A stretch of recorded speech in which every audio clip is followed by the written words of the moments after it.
Hey everybody, welcome to the Quick Talk Podcast. I'm going to dig deep into the magical archives of cool things I've taught about in the past. Really cool music injected here. Okay, no, I'm just going to leave the doodle part. What I have is I have a 3-part Q&A session that's actually really valuable. It was really popular when I did it, and I've never played it on my podcast. This was a Facebook Live video that I did, and I should do this again. If you guys let me know if you want me to do something like this, send me a message or send me an email, and maybe I'll do this again. But I was taking a bunch of live questions and then just answering them. These are practical, like nuts and bolts stuff for running a small company. So there's 3 different parts, and I'm going to play you the first one right now. Just remember that this is when I lived in Costa Rica. So it's not like really old, but it was like, I don't know, a year and a half ago or something, when I was still in Costa Rica. But the content is super good, and I think you're going to really like it. I appreciate you guys. I hope you enjoy. If some of the things I say doesn't make perfect sense, just remember it was me doing a video. People could see me, and I was like sharing my screen and stuff. But I really think you're going to get massive value out of this. Let's get started.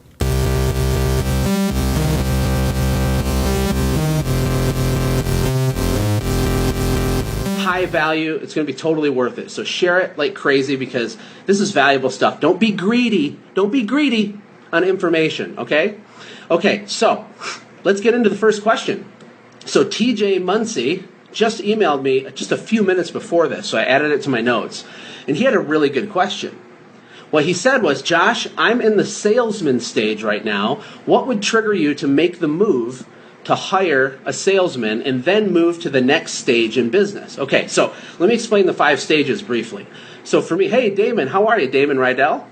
The 5 stages, in my opinion, for a service company are: number 1, you're the person primarily in the field doing all the work yourself. Okay, that's stage 1. Stage 2 is that you are primarily the person working in the office. You still go in the field, you do lots of things. Entrepreneurs, we do it all, baby, especially in the beginning. But if you're primarily in the office, you're in stage 2. If you're primarily the sales guy, if most of your time every week is spent out in the field hustling and grinding and shaking hands and kissing babies and getting deals, you're in stage 3. And that's a good stage. You're really starting to get there at that point. Now, stage 4 is when you're the general manager of the company. So if you're the general manager, you have a sales guy, you have an office manager, you have an operations guy, and you have all your employees, and you're just managing those relationships. You're still very busy, you still work a lot. And then stage 5 is the ultimate stage. Hey, Jason Hatch. Stage 5 is when you're just the business owner. Now, the business owner doesn't mean you don't work, but what it means is, at that point, you can go on vacation for a month and come home, and you made more money than before you left for your vacation. That's pretty stinking cool, right? That's the goal, right? It's not about being rich. It's not about money. It's about building a box, building a system with moving parts in it, and you tinker on it, and you grease the right gears, and you assemble the right team. That's the thing. So back to TJ's question. TJ's question was, I'm in stage 3, the salesman stage. So TJ spends most of his time out doing sales all day. So he's asking, what would trigger him to move to the next stage? Well, here's a few of my thoughts on that. Number 1, you have to be able to handle the cash flowing of this new sales guy, right? So there has to be a gap, a little bit of margin there to protect yourself to bring on a new sales guy, because you want to be able to pay high-level people living wages to do high-level jobs, right? Now, it doesn't mean you have to have everything perfect to take that risk, but you have to be at a certain stage so that it's financially going to work, at least for a little while you can recalibrate. But here's the big thing. Here's the question he didn't ask. Is your current sales processes, are they already documented? I'm talking your residential. How do you get your phone to ring? What's said to the people when they call? How do you immediately follow up, serve them at a high level? How do you lay out your pricing? Do you group it in packages? How do you talk to the customers? How do you sell it? What's your current close rate? What's your current, right? All these metrics, there's all these little things. You need to have that stuff documented before you bring on a full-time sales manager. The reason why is because a salesperson is not going to save your day. They're not going to save your day.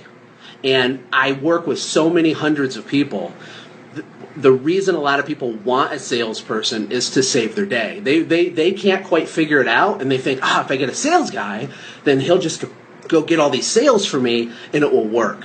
But it doesn't typically work like that. It doesn't typically work like that. So you want to document your standard operating procedures, at least at a basic level. Like on Mondays, we do this. We make 45 calls to existing customers from 9 a.m. to 11 a.m. Then from 11:30 to 1, we do what are called BOG marketing. I call that boots on the ground. You go out and you actually solicit, 10 commercial accounts that are like this or this. Then from 2 p.m. after lunch to 5 p.m., you actually call all of the customers we already did work for and do this and this and this and this. Okay, so that would be Monday. And then Tuesday looks like this, and Wednesday looks like this. So the key is, TJ, to move to that next stage is to start doing your job right now as if you're the very first employee in that role. Do it exactly like that, because everybody underneath you will do identically what you do, except a little bit less, right? And that's normal and natural. Okay, question number 2. Do you prefer a water-fed pole or a squeegee? And I know we have some landscapers on here, we have some carpet cleaners on here. So the water-fed pole, it's a metaphor. It's a piece of equipment. We all have shiny pieces of equipment that we really want. We want that sexy truck-mounted thing with the $50,000 thing. I mean, everybody wants that, especially guys, right? It's cool. We think the equipment is cool. So when you asked me that, Lisa, I thought, there's 2 ways you could be asking that question. Number 1, from a quality perspective, what do I think does a better job, a squeegee or a water-fed pole? I think they both do a fine job. You just have to understand how to do both of them. But the real question, I always can kind of see the underneath question that I think should be asked is, should I invest in equipment right now or not? Is investing in equipment worth it? Because look, you got limited funds. You got groceries to buy for your kids. You got school starting. You're going to have sports. Look, everybody's stressed out. The money is tight. So do we buy the equipment or not? Well, here's the thing. Typically, you do not buy the equipment yet. Typically, okay? And here's why. Just like I said with the sales guy, you think hiring a sales guy will save your day. Buying a piece of equipment will not save your day. It doesn't save your day. I love cool equipment. I love it. But if your model's broken, if your phone's not ringing right now, should you buy a water-fed pole? No, because we haven't figured out step 1 yet, so why would we go to step 2, right? So that's kind of my answer to that. It's like, I love water-fed pole because it makes you more efficient. So if you clean windows with a squeegee and you make $60 an hour, a water-fed pole you can make $120 an hour. That makes sense, but it only makes sense if you have volume to back it up. When you make a capital investment, which is what buying a piece of equipment is, it's a capital expense, okay? When you do that, you need to do that from a certain position. I have a lot of work. It's already on the schedule. Our machine is working, and I need to burn through this work, and I want to create more margin for myself. So I'm going to invest in this piece of capital equipment so that when I do this $50,000 worth of work, we can do it in 2 weeks instead of 3 weeks, okay?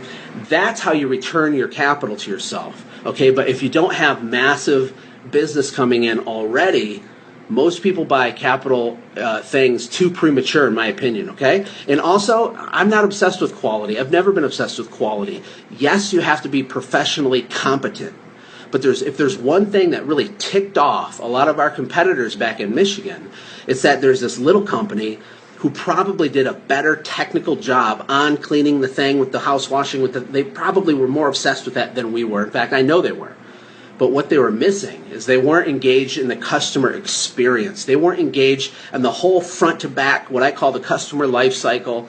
They didn't focus on that. I spent almost all of my effort and time on that, while they spent their time on what I call the technical perfection deception. I actually wrote a blog post on that. You can go to my I think it's at quicktalkpodcast.com. I have my blog post on my podcast website, and there's one called the Technical Perfection Deception. It really irritates some people. It gets under their skin because the owner-operators, the artisans, they think that's how you win. And it's good to have pride in your work. I love artisans, but if you want to build a big systemized business that produces money for you while you're on vacation, you can't get hung up on technical perfection. Get hung up on professional competency and then all the other systems. Okay, let's keep moving here. Nate Kelly from Canada. Nate Kelly asked, one of his customers sent him this, okay? His customer said, I was really happy with your work, Nate.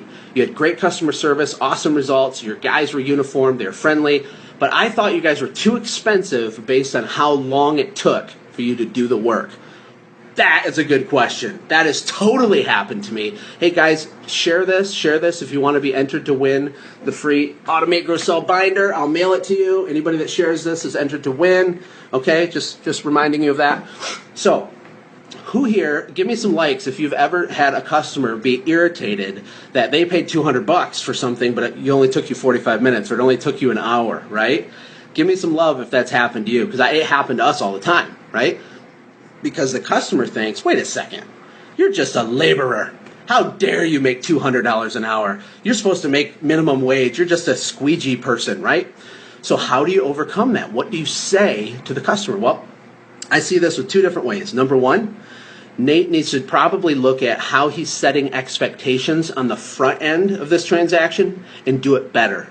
He's probably doing it good, but he probably needs to do it a lot better. And when I say set expectations, your customers need to know going in that you are a Ferrari, okay? You are a quality, low volume, boutique, high value, non-commodity. Like, you are a luxury service there to provide a luxurious experience for them. Now, if you set that up right through your processes and your scripts on the phones and the literature and the way that you sell your stuff in the beginning, then when you go there and it's $200 for 40 minutes, that problem doesn't happen. I mean, maybe it will once in a while, but it won't be a problem anymore, okay?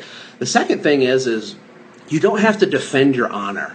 Like, you don't have to defend yourself, right? What we would say to people, I'm going to just spitball a script that we use, and this will be rusty because I've been out of the business for a couple years now, but this is what we would say to people if they had an objection to price or anything like that. We would say this, Mr. Jones, let me back up just 2 minutes. I'm so sorry. I should have said this to you before, but can I take like 30 seconds and explain to you kind of how we do things? Because we're a lot different than many other companies.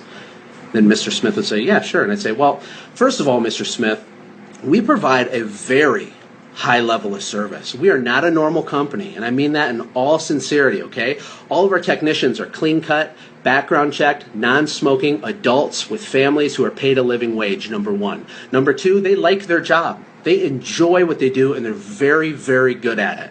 We set a very high bar. When you call us, we answer our phone. If we do make a mistake, because we are human, we run towards those problems. We stand behind our work. We guarantee all of our work. Now, to do business like this, it does cost a little bit more, and I understand that, but we feel that the value you get is worth so much more. And we're not a good fit for everybody, but we are the best value. Boom! Boom! How good is that? What if you did that? What if you did that every time someone brought up a price objection to you? Would that help you? Hello? But here's the caveat. You actually have to be better. You can't just say that. You have to be awesome. Answer your phone. Have a high level of enthusiasm on the phone. It's so critical. Okay, let's keep moving. Question number 4. J. Mark. Now, I think this was a growth vault one, but J. Mark said, I do a lot of marketing to real estate agents, and for the most part, it's a great source of leads, but they are a very finicky bunch, and it has, and the two problems I cannot overcome, and I'm looking for ideas for, is how do you keep the agents happy and stroke their ego at the same time? Okay, so what I hear you saying, Jay, is that you're trying to build relationships with realtors so they refer you work. And you want to know how to nurture that relationship better, right? And keep them happy. Well, here's the deal with relationship marketing. Now, let me back up. Write down the word relationship marketing, because that's what all of you are in the business of doing, even though you don't realize it. You are relationship marketers, okay? This is a mind bomb, okay? Most people, especially little businesses, are transactional marketers, okay? They chase after dollars. They say, I need $200. I need $176 to pay my cell phone. Oh, where's the money? Where's the money? No. You got to focus on the lifetime value of the relationship. So if you have a strategic partner, like a realtor or some other business that can serve you referrals, first of all, you cannot expect anything in return. You enter those relationships saying, how can I serve you? How can I provide value to you? How can I blow your mind? And how long will I have to do it for it to be, for me to get a return? That doesn't matter. You just keep doing it. And then you do it to as many people as you can doing it. That's the key.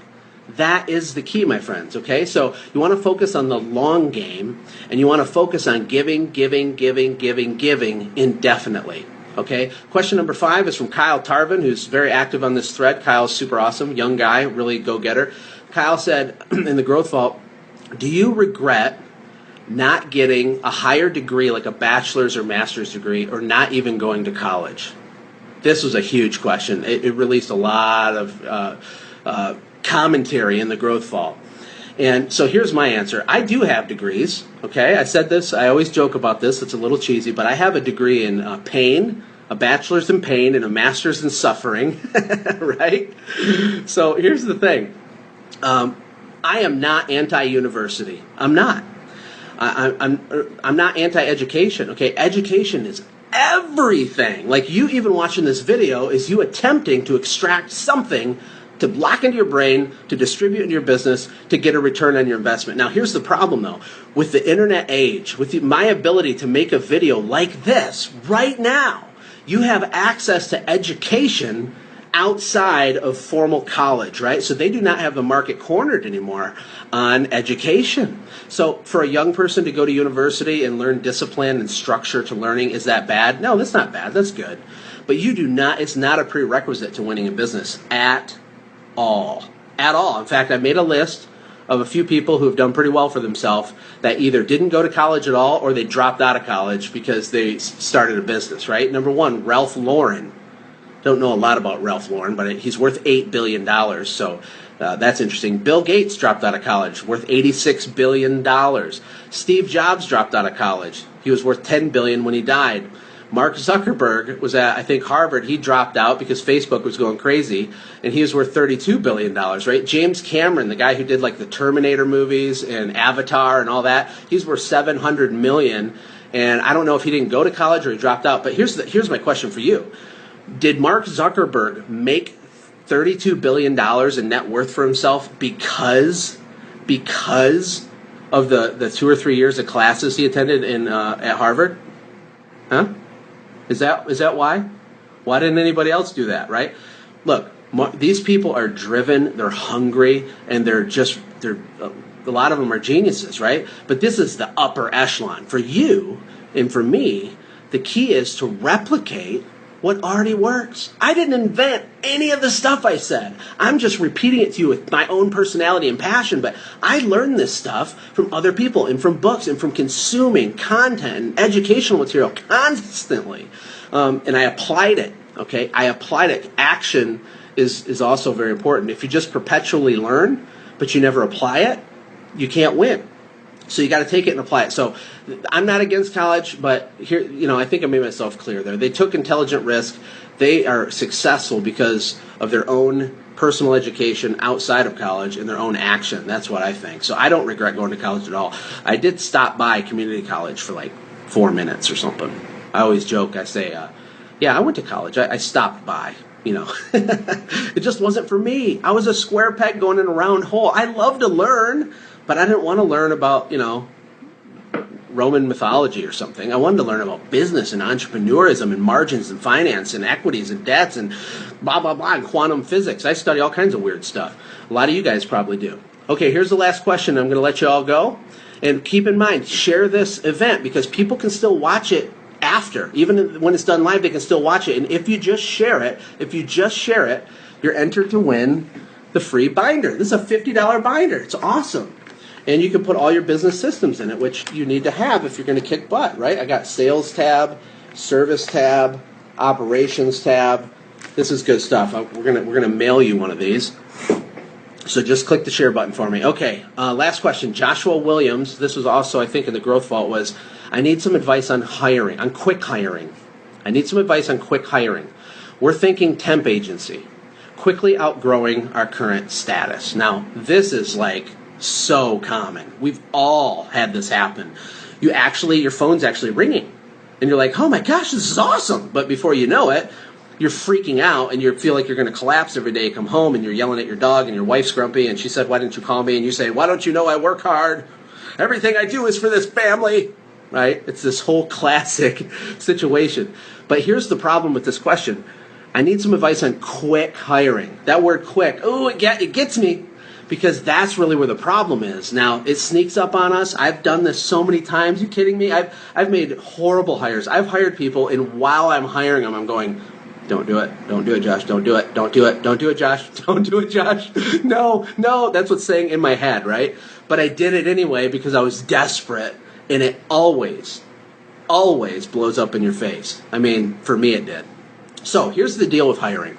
Number one, you want to try to get referrals for your employees from friends, families, and your staff. And that doesn't mean making one post and being like, hey guys, you know anybody that can work for me? No, it means like making one post per day for 30 days, like cramming it down people's throat. I need responsible, quality, driven, hungry people that want to work for a family company who will love them and serve them and mentor them and grow them and help them and pay them well.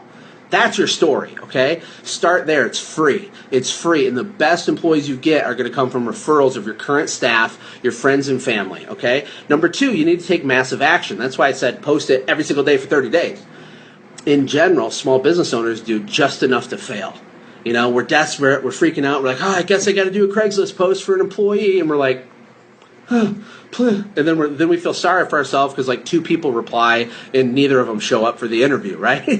You have to have massive action. So if you need to hire some people, if you need 2 people, you need to do 30 interviews. 30 interviews, right?